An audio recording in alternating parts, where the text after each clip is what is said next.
आप गोल्ड ले लीजिए, गैस ले लीजिए, कॉपर ले लीजिए, झरना ले लीजिए, नहरें ले लीजिए, कोल ले लीजिए, सारी चीजें तो बलोच के पास ही है। और बलोच जितना ज्यादा ह्यूमिलिएट हो चुका है पाकिस्तान से, जितना ज्यादा वो टॉर्चर हो चुका है पाकिस्तान से, मुझे लगता है कि ये जो रिसोर्सेज है उसका एक राई की दाल के बराबर भी वो पाकिस्तान को देना नहीं सही समझेगा। आप सोचिए कि जितने भी ऑर्गन ट्रैफिकिंग पाकिस्तान करता है, पाकिस्तान का मियां मिट्ठू करता है या पाकिस्तान के जो गैंग करते हैं, वो बलोच के बच्चों का ऑर्गन ट्रैफिकिंग करते हैं। ये बलोचियों को सिर्फ एक गधे की तरह इस्तेमाल करते हैं,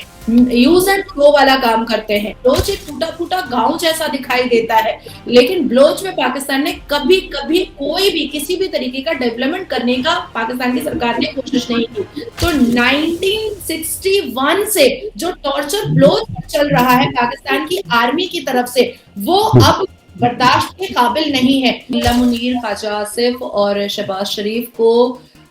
खमनेई वाला हाल देखना पड़ेगा।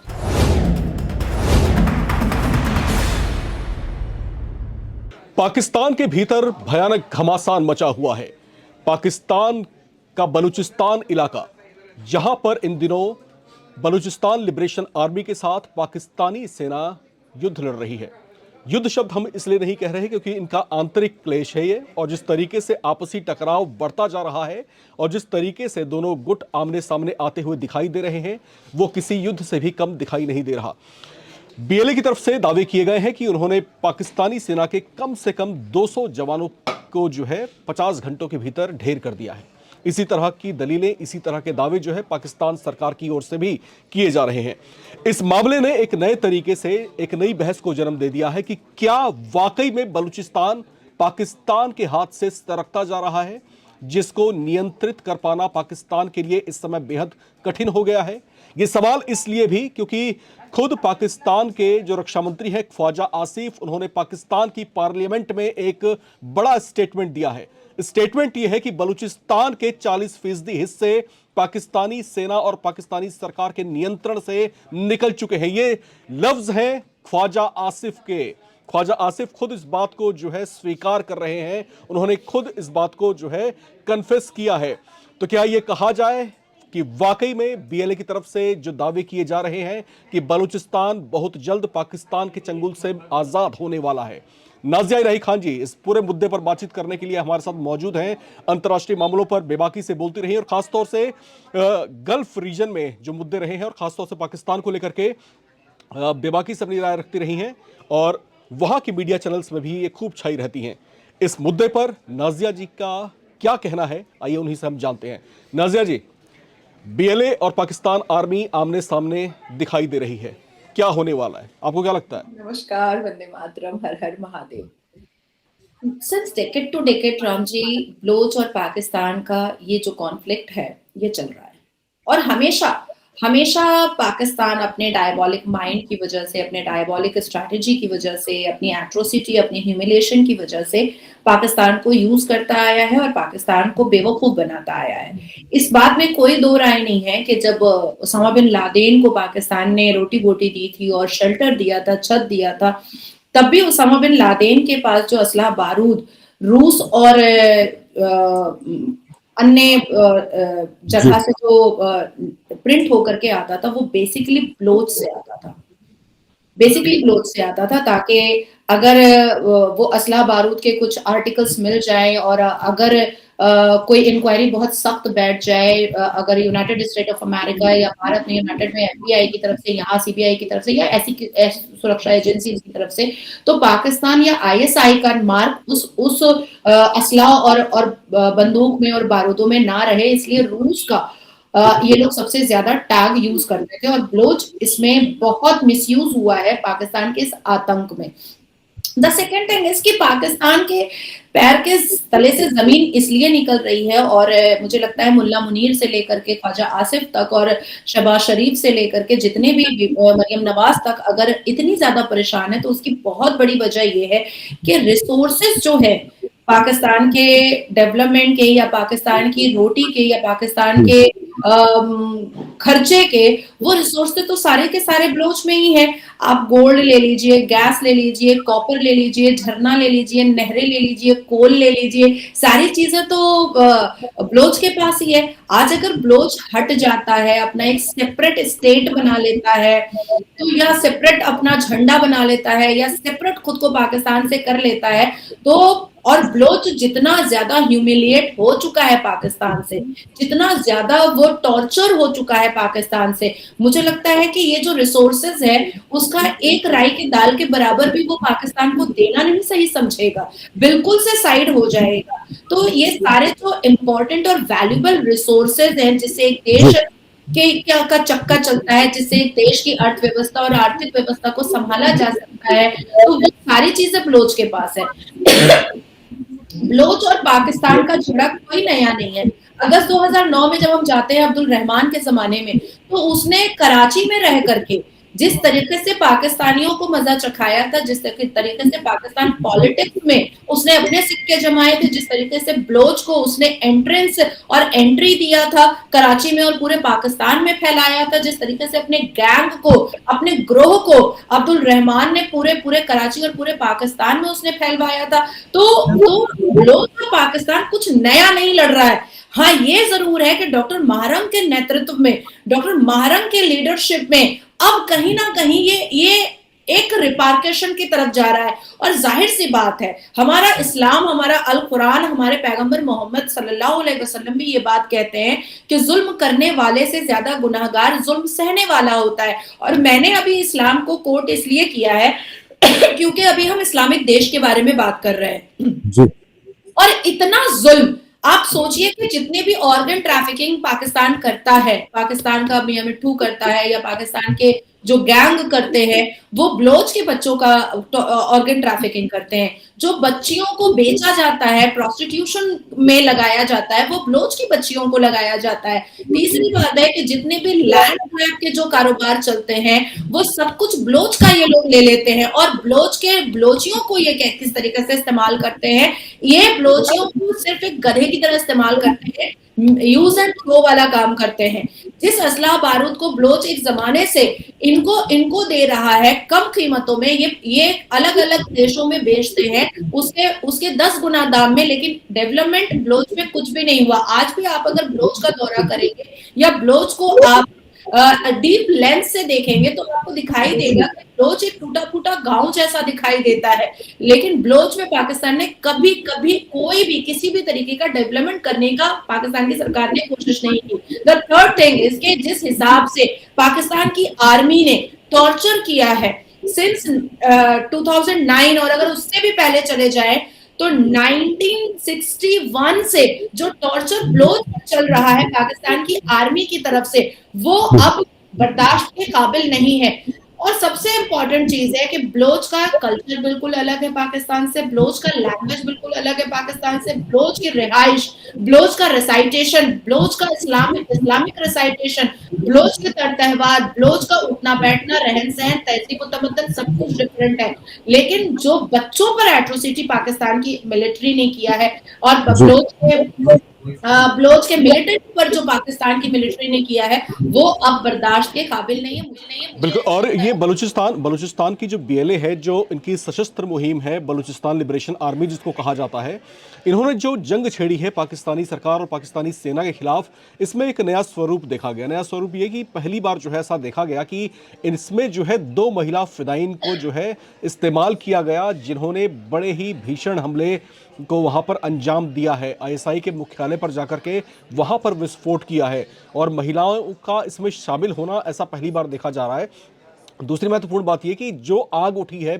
बलूचिस्तान से, वो फैलते फैलते अब सिंध तक पहुंच रही है, क्योंकि अब सिंध में भी जो है अलगाववाद की आग उठ रही है। वहां पर भी जो है सिंध लिबरेशन फ्रंट के नाम से एक मूवमेंट जो है जोर पकड़ता हुआ दिखाई दे रहा है। तो पाकिस्तान के सामने इस समय जो चुनौती खड़ी हुई है और जो कन्फेशन यहाँ पर ख्वाजा आसिफ की तरफ से पार्लियामेंट में सुनाई दिया, क्या लगता है आपको, क्या वाकई में सिंध प्रांत और बलूचिस्तान प्रांत आने वाले कुछ सालों में या उससे भी शायद पहले पाकिस्तान से अलग हो सकते हैं? क्या संभव है ऐसा? राम जी, मुझे ऐसा लगता है कि बहुत जल्द मुल्ला मुनीर, ख्वाजा आसिफ और शहबाज शरीफ को खमनई वाला हाल देखना पड़ेगा, खमनई वाला, क्योंकि सिर्फ बलोच नहीं और सिर्फ सिंध नहीं, प्रांत नहीं, बल्कि खैबर पख्तूनख्वा भी, वहां से भी पाकिस्तान की सरकार के खिलाफ बड़े प्रोटेस्ट हो रहे हैं और बड़े नारे निकल रहे हैं। इवन कराची के कई यूनिवर्सिटी के बच्चे और बच्चियों ने भी पाकिस्तान की सरकार के खिलाफ एक जेंजी प्रोटेस्ट के बारे में आलोचना करके रखी हुई है, क्योंकि जिस हिसाब से वो लोग उनको एक ऑर्थोडॉक्स मेंटालिटी और एक कंजर्वेटिव ईरा में रखना चाहते हैं और जिस तरीके से डिक्टेटरशिप चलाना चाहते हैं, जेंजी ग्रुप अब उसको एक्सेप्ट करने को तैयार नहीं है। कराची में 4 से 5 ऐसी यूनिवर्सिटी हैं जिनके परिवार के कुछ बच्चे जो हैं, जिनके कुछ सिबलिंग्स जो हैं वो कनाडा में रहते हैं, यूएस में रहते हैं, स्वीडन में रहते हैं, और जब वो वहां से अपने फ्रीडम के बारे में बात करते हैं, जब वो वहां से अपने मॉडर्न कल्चर के बारे में बात करते हैं, जब वो अपने आजादी, अपने आजाद माहौल के बारे में बात करते हैं, तो कहीं ना कहीं उनके छोटे भाई बहन जो कराची के यूनिवर्सिटी और कॉलेज में पढ़ते हैं, उनको ये फील होता है कि आखिर कब तक इस्लाम के नाम की बेड़ियां हम जेंजी इसको बर्दाश्त करते रहेंगे। तो डोमेस्टिक अगर फाइट और डोमेस्टिक कॉन्फ्लिक्ट पाकिस्तान को लेकर के बात किया जाए तो सिर्फ बलोच नहीं है, डोमेस्टिक कॉन्फ्लिक्ट पाकिस्तान के भीतर चार तरफा चल रहा है। एक बलोच प्रांत, दूसरा सिंध प्रांत, तीसरा खैबर पख्तूनख्वा प्रांत और चौथा कराची प्रांत। क्योंकि और मेरी सबसे जो कड़ी नजर है वो बलोच पर है, और दूसरी कड़ी नजर जो मेरी है वो मेरी कराची के जेंजी प्रोटेस्ट पर है कि वो कब होगी। हाँ, लेकिन मैं आपको इतना जरूर बता सकती हूँ, क्योंकि I have very good command on geopolitics, तो मैं इतना जरूर बता सकती हूँ कि आने वाले 2027 में, 27 के मार्च अप्रैल तक आप देखिएगा कि खमनेई वाला हाल पाकिस्तान के वजीर आजम को देखना पड़ेगा, और हमें एक दिन पता चलेगा कि पाकिस्तान का वजीर आजम मुल्ला मुनीर और ख्वाजा आसिफ जैसे लोग जो है वो खतर की तरफ कूच करने के लिए तैयार हो चुके हैं, क्योंकि जान बचाने के लिए अब पाकिस्तान के इन चेहरों का, जो बड़े चेहरे हैं, इनको यूएई में भी पनाह नहीं मिलेगी। अगर पनाह मिलेगी तो सिर्फ कतर में, क्योंकि इनका जो आदान प्रदान है, इनका जो मानसिकता है और इनको जो हेल्प मिल रहा है वो कतर से ही सिर्फ अभी तक मिल रहा है। जी जी। अच्छा, एक चर्चा यहाँ पर और जोर पकड़ रही है, हालांकि इसमें सच्चाई कितनी है उस पर जो है लगातार जो है बातें चल रही हैं। देखिए, इसमें है क्या कि बलूचिस्तान में जिस तरह का जो है वहां पर जो झड़पें शुरू हुई हैं और जिस तरीके से वो बढ़ रही हैं, कई तरह की चर्चा है इसको लेकर के। उसमें एक तरह की चर्चा यह भी है कि कहीं बलोचियों को बैकडोर से अमेरिका सपोर्ट तो नहीं कर रहा। अब ये चर्चा जो है सोशल मीडिया में इस वजह से खड़ी हो रही है, और जो बातें जो लोग ये कह रहे हैं वो तर्क ये दे रहे हैं कि चीन और पाकिस्तान के बीच में जो सीपीईसी का जो प्रोजेक्ट का डील जो है, वो सीपीईसी प्रोजेक्ट जो है खैबर जो है बलूचिस्तान से होकर के आगे अफगानिस्तान तक जाना है। इस बात की डील पहले हो चुकी है। हालांकि अफगानिस्तान के साथ में इनके जो है ताल्लुकात थोड़े बिगड़े हैं, लेकिन अमेरिका को शायद इस बात से डर था या फिर शायद इस बात से कोफ्त थी कि बलूचिस्तान से होते हुए अगर सीपीसी प्रोजेक्ट अफगानिस्तान में जाता है तो उनके जो स्ट्रेटजीज हैं इस रीजन में वो जो है डैमेज हो सकती है। और खासतौर से जब मामला चीन से जुड़ा हुआ है और चीन और अमेरिका खुद ही जो है राइवल्स हैं इस पूरे मैटर पर, तो क्या आपको ऐसा लगता है कि बलूचियों को बैकडोर सपोर्ट कहीं अमेरिका कर रहा होगा? इस तरह की चर्चाओं में कितना दम लगता है आपको? देखिए, ईरान में भी जहां तक ट्रम्प की खामोशी थी और वो कह रहा था कि वो मदद भेज रहा है, बट इंटेंशनली उसने मदद बहुत डिले किया है, डिनाइड किया है। लेकिन और जिस तरीके से प्रोटेस्टर्स का समर्थन हम लोगों ने डोनाल्ड ट्रम्प को करते हुए देखा, उसके सोशल हैंडल पर हमने करते हुए देखा, तो कहीं ना कहीं खमनेई को भी डूबता हुआ देख करके ट्रम्प को अच्छा लगा। अब आती है दूसरी बात कि आपने बलोचियों के बारे में कहा है, तो मुझे भी कहीं ना कहीं एक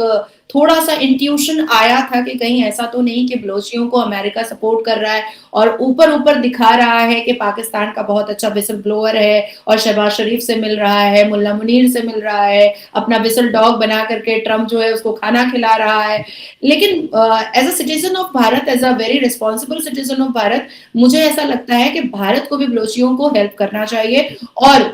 बियॉन्ड द बैरिकेड करना चाहिए। मतलब खुल करके करना चाहिए और बलोचियों को उनको एक आजाद स्टेट बनाने में भारत की भूमिका भी बहुत अहम होनी चाहिए। और ये इंट्यूशन राम जी बिल्कुल एक्सेप्ट करूंगी कि मुझे भी आया था, और कल ही जब मैं बीएलए और पाक को लेकर के जब मैं स्टडी कर रही थी और सारे आर्टिकल्स को पढ़ रही थी, तो मुझे स्लाइटली ये इंट्यूशन बिल्कुल फिक्स हुआ था मेरे ब्रेन में कि मुझे भी लग रहा है कि ट्रंप और यूएस की तरफ से थोड़ा सपोर्ट तो जरूर है। बिल्कुल। और जो तालमेल जो है पाकिस्तान सरकार और अमेरिका के बीच में बनता दिखाई दिया था, दोनों की जो मित्रता है जिस तरीके से घनिष्ठ होती हुई दिखाई दी थी, उस समय ये चर्चाएं जोर पकड़ रही थी कि अमेरिका दरअसल एशिया के इस रीजन में अपने स्ट्रेटेजिक पॉइंट को स्ट्रांग करने की कोशिश कर रहा है। और ये अमेरिका के लिए इसलिए भी बहुत महत्वपूर्ण हो जाता है क्योंकि पाकिस्तान और चीन के बीच जो आपसी संबंध हैं वो बहुत जो है ट्यून कर रहे हैं। और काफ़ी हद तक जिस तरीके से चीन जो है अपनी व्यापारिक पकड़ जो है पाकिस्तान में बढ़ाने की कोशिश कर रहा है, और सीपीईसी प्रोजेक्ट जो है उसकी एक बानगी के तौर पर हम देख सकते हैं। लेकिन इस रीजन में जो है अमेरिका का उतरना, अमेरिका का पाकिस्तान से दोस्ती को बढ़ाना, और फिर उस समय इस दोस्ती को बढ़ाया जाना जब अफगानिस्तान, पाकिस्तान और चीन के बीच ये डील होती है कि सीपीईसी प्रोजेक्ट को एक्सटेंड करके बलूचिस्तान के रास्ते जो है अफगानिस्तान ले जाया जाएगा। उसके बाद जो है अमेरिका की एंट्री होती है, अमेरिका पाकिस्तान से मित्रता करता है, और उसके ठीक बाद जिस तरीके से बलूचिस्तान की ओर से हमले तेज किए जाते हैं, हालांकि एक चर्चा ही है, कोई इस पर जो है कोई पुख्ता प्रमाणित चीज नहीं है, लेकिन दुनिया भर के जो विशेषज्ञ हैं इसको इस नजरिए से भी देख रहे हैं कि क्या ऐसा हो सकता है कि बैकडोर सपोर्ट अमेरिका भी बलोचियों को कर रहा हो, और ये वही बलोची हैं जो लगातार इस बात की धमकी चीन को भी दे रहे थे कि वो उनके प्रोजेक्ट को अपने बलूचिस्तान रीजन में बिल्कुल भी फलने फूलने नहीं देंगे। क्या ये अमेरिका के एजेंडे से मैच करता हुआ आपको दिखाई नहीं देता? आपको क्या लगता है इस पूरे प्रकरण में, इस पूरी झड़प में और इस पूरे द्वंद्व में? थोड़ा सा ऐड जी मैं इसमें थोड़ा सा ऐड करना चाहूंगी। देखिए, अमेरिका को ड्यूअल गेम खेलने की बहुत अच्छी आदत है और वो स्ट्रैटेजिकली ड्यूअल गेम खेलता है। देखिए, जिस हिसाब से उसामा बिन लादेन को पकड़ने के लिए अमेरिका ने पाकिस्तान को बहुत फंडिंग की और पाकिस्तान ने बहुत बेवकूफ बनाया, बहुत लिटरली चू बना के रख दिया कि भाई हम पकड़ लेंगे, हम पकड़ लेंगे। लेकिन जब अमेरिका जा रहा था उसामा बिन लादेन को पकड़ने के लिए, तो अमेरिका ने एक भनक भी लगने नहीं दी थी पाकिस्तान को कि वो लोग आ रहे हैं पकड़ने के लिए उसामा बिन लादेन को, और रेड हैंडेड पकड़ेंगे और पाकिस्तान की सरजमीन से पकड़ेंगे। तो मुझे, मेरा और आपका जो ये इंट्यूशन है या ये जो हवा में गर्दिश कर रही है ये खबर, मुझे ऐसा लगता है कि इसमें 70% खबर जो है बिल्कुल सही है, क्योंकि अमेरिका कभी भी इमोशनली अटैच तो नहीं होता है, और पाकिस्तान जैसे देश से अमेरिका इमोशनली अटैच हो जाए और वो इमोशन में आकर के वो मुल्ला मुनीर को पर भरोसा कर ले, ये अमेरिका कभी नहीं कर सकता है। क्योंकि इस देश का सबसे बड़ा जो इकोनॉमिक सिस्टम है, जो जीडीपी का सिस्टम है, वो अमेरिका के पास है। तो अमेरिका इतनी बड़ी चूक कभी नहीं कर सकता है। हाँ, बलोच एक ऑप्शनल आर्मी अमेरिका की दिख रही है और दिख सकती है आगे भी, पर ऐसे में हमारे भारत का भी समर्थन बलोचियों की तरफ होना चाहिए, और कोई अगर तकलीफ में है तो उसका साथ देना सनातन धर्म की प्रथा। और बिल्कुल अमेरिका की फितरत रही है कि रणनीतिक तौर से जो है देशों का जो है इस्तेमाल करता रहा है, और पाकिस्तान का अतीत खुद इस बात का गवाह रहा है कि किस तरीके से जो है पाकिस्तान की सेना, पाकिस्तान की सरकार पाकिस्तान को जो है इस्तेमाल करती रही है डॉलर्स फेंक फेंक करके, और वही स्थितियां अब एक बार फिर से बनती हुई दिखाई दे रही हैं। लेकिन इस बार मामला थोड़ा ट्विस्टेड है, और जिस तरीके से पाकिस्तान के भीतर हालात पनप रहे हैं वो पाकिस्तान के भविष्य को गर्त में ले जाते हुए दिख रहे हैं, और इस बात को भी पुख्ता कर रहे हैं कि आने वाले कुछ सालों में पाकिस्तान खंड खंड हो सकता है। पाकिस्तान के बहुत से प्रोविंसेस हैं, वहां पर अलगाववाद की आग लगातार बढ़ती जा रही है, और जिस तरीके से ख्वाजा आसिफ ने पार्लियामेंट में खुद इस बात को स्वीकारा है कि बलूचिस्तान में 40% हिस्सा उनके हाथ से निकल चुका है, तो यह बात अपने आप में एक बड़ी तस्दीक है, अपने आप में एक बड़ी जो है कन्फेशन है कि बलूचिस्तान पाकिस्तान के हाथों से, पाकिस्तान के चंगुल से निकल रहा है। इस पर आप लोग क्या सोचते हैं? क्या वाकई बलूचिस्तान पाकिस्तान से आज़ाद हो जाएगा? अपनी राय लिख करके कमेंट बॉक्स में भेजना बिल्कुल ना भूलें। और नाज़िया इलाही जी हमारे साथ आप जुड़ी हुई थी, आपका बहुत बहुत शुक्रिया। देखते रहें नवभारत टाइम्स।